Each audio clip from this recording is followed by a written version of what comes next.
So we got a very, very active week. The first hour of our show today, up to the 1 o'clock hour, we're going to talk about an issue that we've taken up quite a bit in the last 5 years, and that is the opiate epidemic and the whole idea of the number of fatalities that we have across the country on the opiate addiction and what the pharmaceutical companies are somewhat responsible, and just so many different things going on, addiction and so on. And again, it's a terrible subject. I wanted to take it up again because it's still out there. It's not gone away. Sometimes people ignore it and they think it is away. And my guest during the first hour, and by the way, we'll take your phone calls on this subject right to the 1 o'clock hour, 631-451-1039. And then up to the 2 o'clock hour, we'll take it on the politics. So you can make the choice. Now, my guest is our regular contributor, Lisa Navarra, Child Behavior Consulting. She's in the studio, as well as a newcomer to the show, Robert Kanter. He's a parent advocate, and he has a story to tell.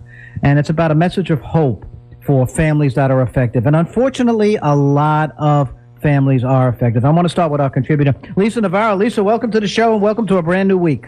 Thank you so much, Tom. It's great to be back, as always. How are you doing? I'm doing well. Now, this particular subject, and we're going to get to Robert. You guys up to the 1 o'clock hour and want to talk about it. But what motivated you to get involved in this specific issue today and bringing Robert onto the show? You know what, Tom? Robert had contacted me. He saw some synergies in terms of being able to help and be a resource to people who are struggling. And I believe that he was right on point. My expertise is not in opioids per se, but it's really in with helping children with mental health conditions. And as we know, ADHD is one of those areas. And so for me, to be able to talk with Robert today and hopefully bring more awareness and resources and information to your listeners in how important it is to meet the needs of our children who struggle when they're young, to try and avoid or even decrease or even understand where they are when they struggle with this terrible epidemic that we have in Suffolk County, Long Island, New York, countrywide with the opioids. I thought it would be a really great synergy to meet with Robert today. Okay, we're going to go right to Robert and have him tell his story to our listeners. Again, our number is 631-451-1039. Any questions relating to this? And it is an epidemic. And let me start with you, Robert. Thank you for taking the time out from your schedule to come and tell us what is a very, very compelling story. Robert Kanter. Thank you, Tom. Thanks for the airtime. And Lisa, thank you very much. You know, Suffolk County has the second most overdose rate deaths in the state of New York. And 45,000 individuals in Long Island actually use opioids. So it's a big problem. Long Island has been hit very, very hard. I am an individual that's in long-term recovery. Substance abuse disorder, as it's called. It's not called addiction anymore. We don't use that word addiction or junkie or addict. We're really trying to change the language and change the stigma. I've been in long-term sobriety from drugs and alcohol for many years. My daughter Sasha is also suffers from substance abuse disorder, and with her permission, I can tell you she's been sober a year and a half. But it was a rough road, and about a year and a half ago, Sasha was locked in a room, an apartment in upstate New York with a boyfriend. They were both consuming massive amounts of opioids and heroin.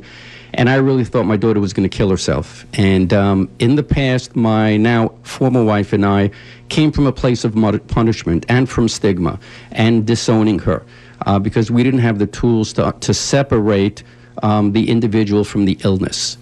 And I spoke to my ex-wife and I said, we need to come together as a family. We need to tell Sasha we love her, that we include her, we support her through her journey, that we've got the tools now to assist her, and that we're not going to judge her anymore. So coming from a place of humanism, a place of love. And we met Sasha at a diner, and we weren't sure if she was going to come out from that apartment to the diner, but she did. She found the emotional fortitude to do that. We had this loving conversation, and we said, Sasha, we have your back. And being in recovery myself, I already had the tools, and I incorporated that into the conversation. And we were all crying, and it was very, very emotional, very frightening, and there still were feelings of anger on my part, and I think my former wife as well. And Sasha said, I don't know what I'm going to do, when she left, and we didn't know if we were going to get a good phone call or a bad phone call. Had we pushed her away more, or was she ready to, to trust us and take this journey together? And she called us and said, okay, I'm coming. And she threw her belongings in a bag, and she came to that diner, and we drove her to detox, and subsequently she went to detox, to rehab, to sober living, and now lives in a sober community. And I will tell you that her boyfriend did everything in his power to try to stop her. And again, I believe, and I'm not taking credit at all for Sasha's sobriety, Tom, but I believe that based on that conversation, she reached a turning point. The light switch went on, and she said, I have an opportunity to get help for myself. I know I'm sick. I feel like my brain is broken. And I really do see that my parents love me, and that I have a family. My family isn't on the streets. My family is my family of origin. And this story thus far, Tom, has turned out very good. My daughter and I are a success story, but I really believe I've met so many families on Long Island. I can give you a number of organizations. One that comes to mind is Look Up to Adam, and I went to one of their meetings. It's a healing organization in Patchogue, and I figured I was invited to dinner, and I thought maybe 3 or 4 parents that had lost their children to overdoses would come.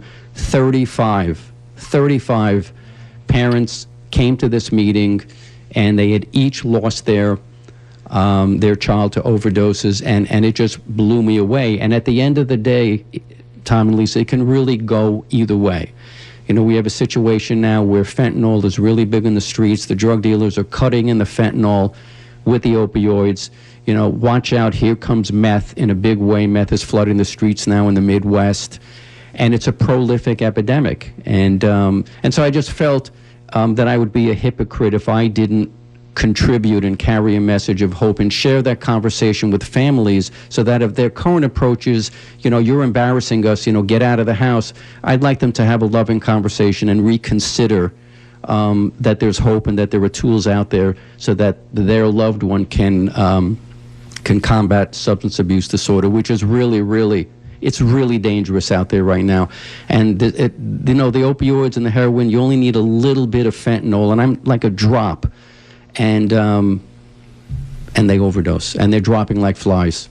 I'm hoping, I want to put this out to the listeners. My objective here to have you, Robert Kanter, and then of course Lisa Navarro helping out with this discussion. If there's any families out there that are struggling before we get to that 1 o'clock hour, and to pay very, very close attention, because Robert Kanter's been there, and not only for himself, but obviously saw the tragedy and also and the untragedy, I should say, of the daughter Sasha, to come out of this sort of thing.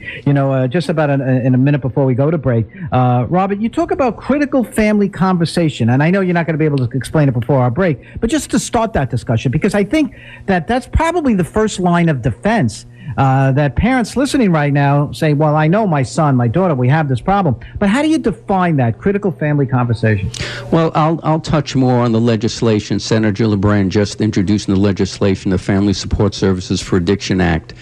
And what you want to do is you want to disseminate information and hope to these families that are struggling with this decision. And when they see that a high-profile senator is aware of what's happening, addressing it in the state of New York, with legislation, with tools. So what is this Family Support Services for Addiction Act? It's tools, it's system navigation, it's peer-to-peer, it's educational, and these tools are out there for the families. And we want the families to know that there is hope, that these tools exist, and that it's safe to have a loving conversation. And it's not just, all right, we love you, and now, good luck. It's like, we've done our research, we've been online, we've contacted organizations, nonprofit organizations, and here's how we can help you.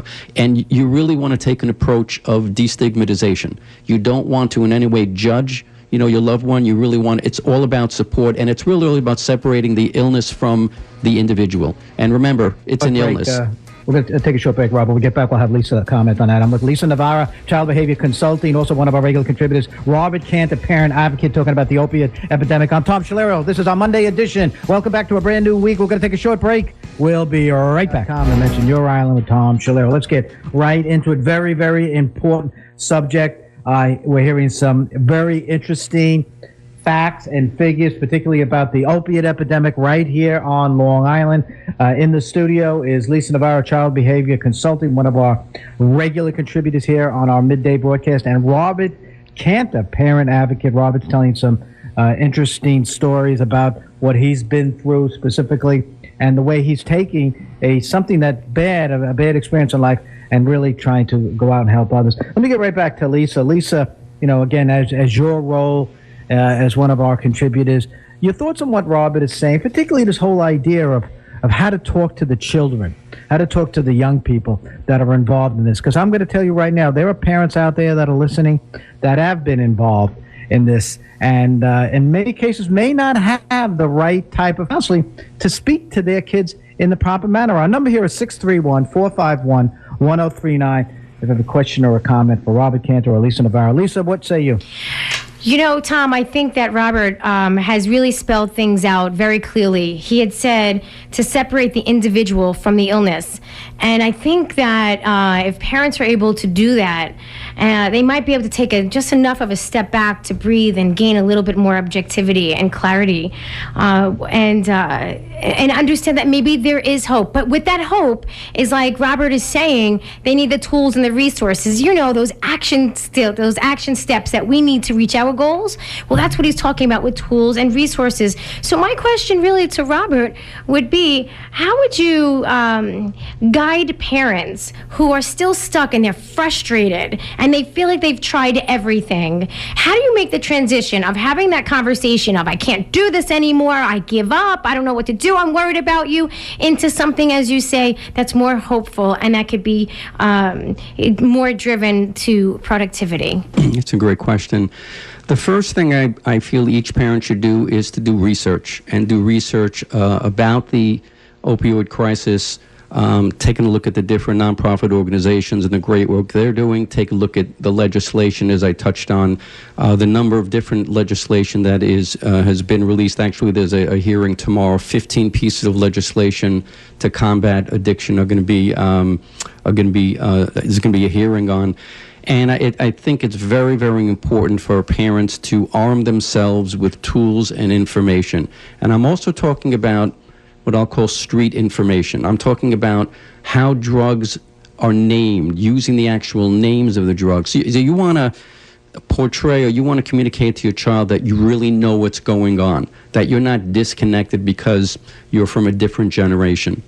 Once you're armed with those tools and you've done your research, and maybe you've talked to anyone you feel that has expertise in this area who has gone through it, whether it's another parent, whether it's your priest or your rabbi, in a loving way, you say to your child, can we please sit down? You're part of the family. We love you, and we want to help you.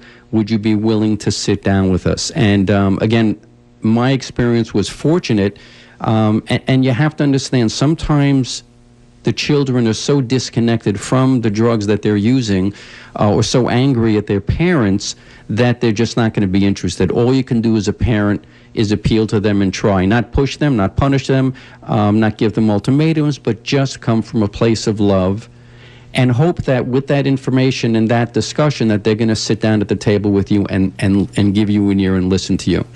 So to answer your question, it's about arming yourself with the tools, destigmatizing, putting the idea of punishment off the table, and speaking in their language, so they really, really believe that you're genuinely concerned about their welfare. Many of these drug abusers have been on the streets for so long, they really believe that their family knows nothing about what they're going through, and that they have no desire to help them, and they don't have the information, like they're literally disconnected from another generation. You want to bridge that gap.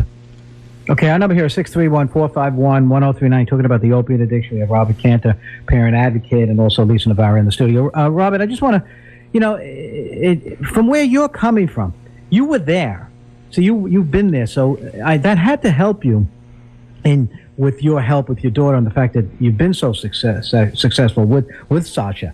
But what helped you? I mean, you're talking 14 years sobriety. So something must have helped you. And then was that a learning experience so that you could bring that to your daughter? I mean, obviously your family got hit hard with this problem. Yeah, correct. That's a great question, Tom.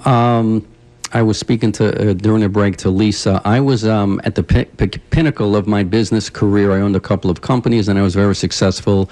But I was also running them into the ground as I got sicker from my use of cocaine and opioids even back then. I was asked to appear as a guest on the Geraldo Rivera show. I'm sure you remember that show, as a panelist, relating to the industry that I was in and speaking to it as an expert. And 2 days before, I decided it was a good idea to use a tremendous amount of cocaine and drink a tremendous amount of tequila, stay up 2 days, and show up on that program as a panelist, high and drunk. And I completely humiliated myself. I humiliated the industry, and I could never show my face again. That was my bottom. That's when I finally was ready to buy into recovery. So I paid consequences. I subscribed to a 12-step abstinence program, and in that program and in those meetings and in that fellowshipping, that's where I got my support. I am an only child. My father, may rest in peace, died when he was 16 from severe emphysema. My mother had a stroke when I was 34. So I was riding this wave myself. And when I was ready to buy into recovery and I'd hit my bottom, I was responsible for building my own support network, where people didn't co-sign my BS, but people were also there to support me and love me. So my parents weren't there. I was not about to tell my family because of the stigma. They would look at me like I was an alien. And that was my path. That was my path. Sasha's path is a little more fortunate in that she has one father that understands recovery, that's been in the trenches, and a mother also that loves her, that's not in recovery, but together that we were able to come together. I'm just fascinated when we do think about it, because you always think about that support services. Our number here is 631-451-1039. Any questions for Robert or Lisa? This whole thing of hitting bottom, I'm interested in that in the sense that as many people don't know when they hit bottom, and I think there's an indication of that. Before I answer that, though, I want to take a caller. We've got Angela on the line. Angela is one of our regular listeners. Angela's always got something great to say. Angela, you're on the air. So this topic is a very strong one for me. As you know, I did lose my mom to an opioid addiction when I was younger, and she had left behind 4 children, and it's such an interesting story, and I'll just tell it really quickly. I was a straight-A student in high school. I was homecoming queen. I went on to win many awards in my field.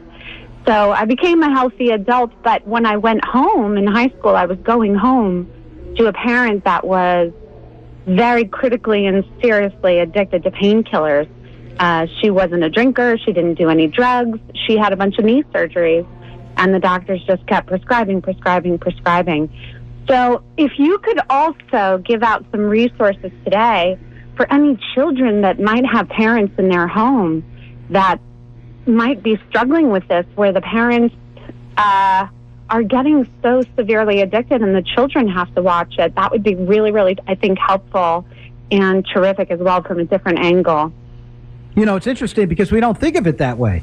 We always think about the parents trying to help the kids. We don't think of it in the reverse, and I'm glad Angela brought that up. Again, back to you, Robert. Your thoughts about Angela was saying, because I find that fascinating. Well, thank you for the call, Angela, and that does make my day that you are taking this seriously and that you're calling in. There are organizations that specifically cater to children of substance abuse users that are parents. They are out there, and which I can talk about. But this is the problem with opioids.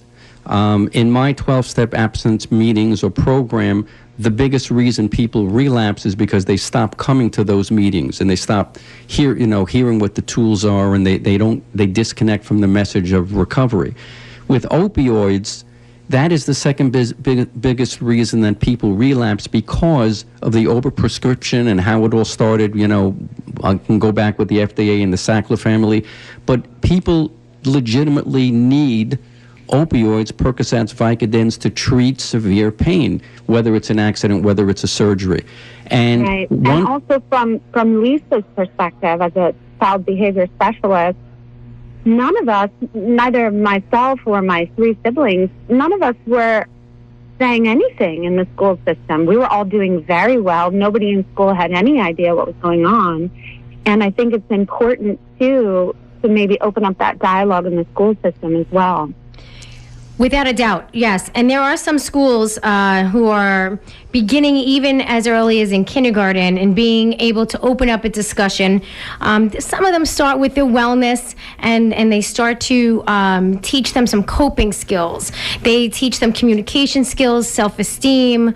And it comes down to, as you probably already know, Angela, it's giving the kids who struggle the safety, the security, and the skills in being able to communicate what their needs are. As a matter of fact, some schools even work with the police departments, and where the police department actually calls the school to say, listen, we just picked up so-and-so's parent, and they might be having a rough day, or this might be the reason why that they're not in. I think we need to see more of that to make the educators aware, to get the psychologists and social workers, right? And obviously, right. And it's not something I like to talk about even to this day. Sure. I don't even like discussing it. But if this conversation can help any parent or child that might be a teenager listening to this, if this conversation can open up that dialogue to help another family, I think that would be a really positive thing. So thank you. Yes, thank you. Thanks, Angela. Thanks for calling in. Get back to Robert Kanter.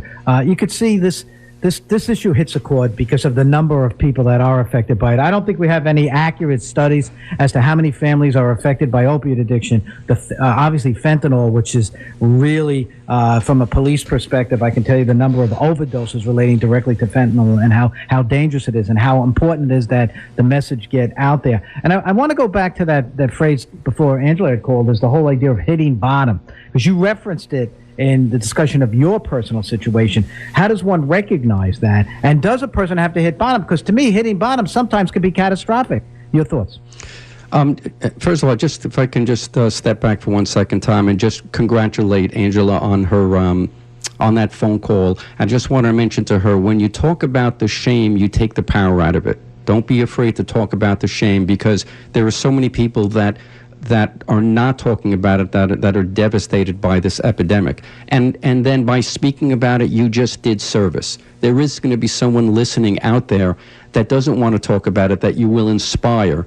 When I did a television interview with North Shore Television a couple weeks ago, I had a parent call me the next day that was crying, whose son had overdosed from heroin and just needed someone to talk about. So I would say to you, keep calling in, keep up the good work. And the other thing is, and I'll mention this to you, Tom, last week I attended the Nassau County Heroin Opioid Task Force, which is about 30 different organizations, most of which were law enforcement, that are doing so much in this area, whether it's from prevention, whether it's working with Narcan, whether it's educationally, whether it's legislatively. So I want all your listeners to know that there are so many people and so many organizations working very, very hard to address this epidemic, especially in Long Island. There are so many out there.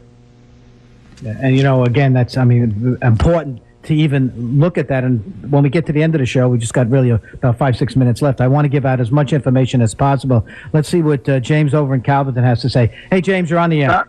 Yeah, I'm a little confused. When you hit bottom, you were talking about you were doing cocaine, heroin, and opioids. That's when you hit bottom, when you start doing cocaine and heroin. There's nothing lower than that. So why is it that, you were doing cocaine and heroin, and then you said, I started doing opioids and I hit bottom? Somebody doesn't wake up one morning and go, well, I guess I'll do heroin today. There's a reason for people doing this stuff. And I believe most of this is from parents. You go in your parents' medicine cabinet and you see drugs for everything. They got drugs for every single thing. Like they said, a Law and Order once. Why can't anybody have a bad day once in a while? Why do you have to reach for the medicine cabinet for drugs? We got drugs for vitamins. We got drugs for everything. And this is what causes all these kids to do this. And as far as the opioid crisis, that was caused by doctors. Not a neighborhood pusher. It's doctors over-prescribing. And it'll never be cured until you get the doctors to stop over-prescribing. Because that's all this is. Nobody on the street can buy opioids. They don't make fentanyl in their basement. This is coming from doctors. You want to stop this problem, you start regulating doctors, start punishing them. I know somebody's in jail because he sold heroin to somebody and the person died. But, doctors kill so many people with this. They overprescribe, and hundreds of people died. They're not in jail. Nothing's happening to them. There's a husband and wife on Long Island that overprescribed like 100,000 pills, a year. And nothing happened to them. They got a year in jail. Wow, big deal. They made, $100,000 and got a year in jail. There's no punishment for it. Let's give Robert a chance. Where you're talking about, I'm on cocaine and heroin, and then I realized I hit bottom. No, you hit bottom when you started doing cocaine and heroin. That's all right, bottom. James. All right, I want to get Robert. Robert, just respond to that. Well, first of all, I really connect with your frustration because there's a lot of confusing information out there. As it relates to physicians, the landscape is completely changed now. There is legislation that's currently out there where a physician can only prescribe 3 days' worth of opioids to a patient. The second thing is there are wonderful organizations like PROP, Physicians for Responsible Opioid Prescribing, that also address this issue. It's a very, very different environment. It's much, much more difficult for the drug abusers to get their hands on opioids right now, which is why you have fentanyl and why you have meth. So we've caught up with this issue as it relates to the medical community. Hitting a bottom is personal for every individual. There is no such thing as a specific bottom. When the consequences are severe enough, when you've had enough, when the desire to get well as opposed to the desire to be sick is stronger, that's when you're ready, that's when you're ready to seek help. I wish I could say to you that there was one